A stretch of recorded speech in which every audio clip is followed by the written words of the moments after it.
asked Councillor David Burbage, the leader of Royal Borough of Windsor and Maidenhead Council, to speak next. They've been doing a fantastic job in leading on transparency. We're big fans of Taxpayers Alliance and have delivered council tax cuts for 2 years in a row. In real terms, for 4 years in a row. The Royal Borough has the lowest council tax outside of London.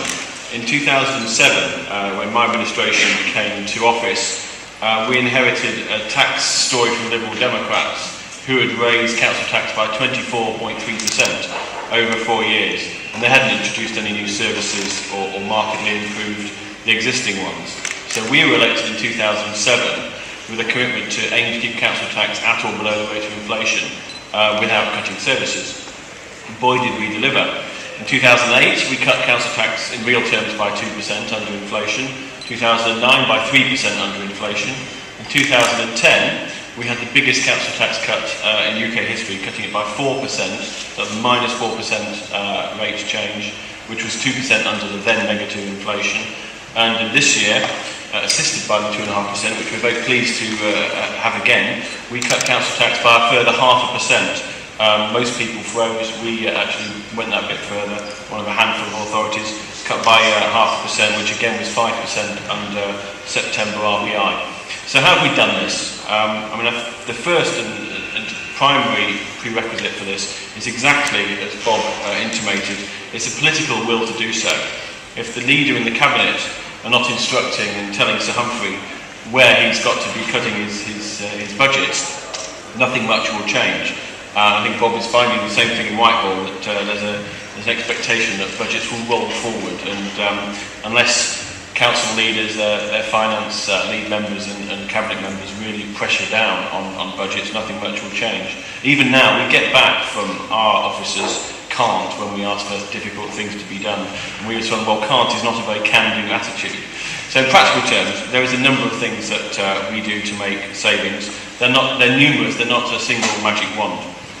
One of the ones we've had success with recently are when contracts are up for extension, because the alternative for the company that has the contract is a retendering exercise where they're in a bit of a roulette as to whether they'll win the contract or not. So the leverage you have when a contract can be extended is quite great. One that we've just achieved in our parks contract, we've renegotiated, now has an inflationary uplift of CPI minus 3%.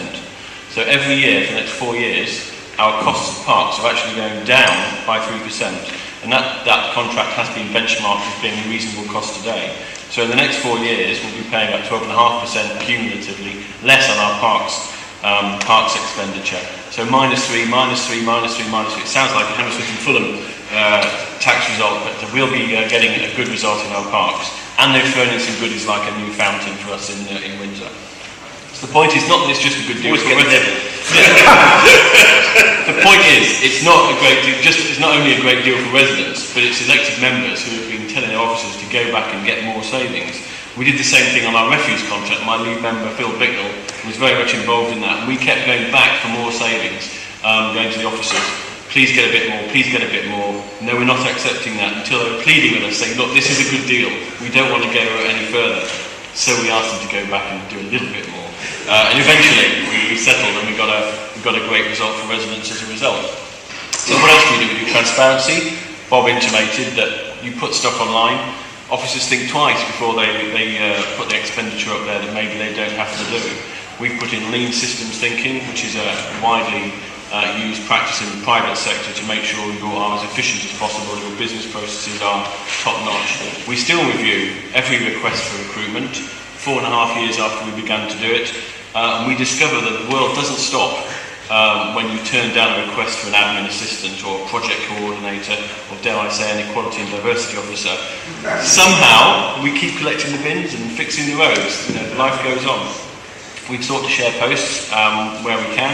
Road safety and legal services, CCTV, conservation officers. Again, the public don't particularly care where the officers are based. They just want to make sure the service works.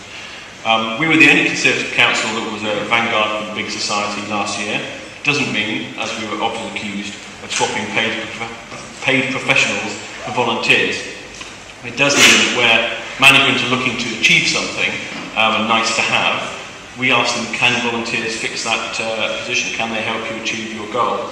So it does mean we aren't necessarily incurring as much money as we otherwise would. So we track demand. Where the country's going into recession, we get fewer planning applications. We make sure we don't need as many planners. We don't just let them carry on with the same number that they had before.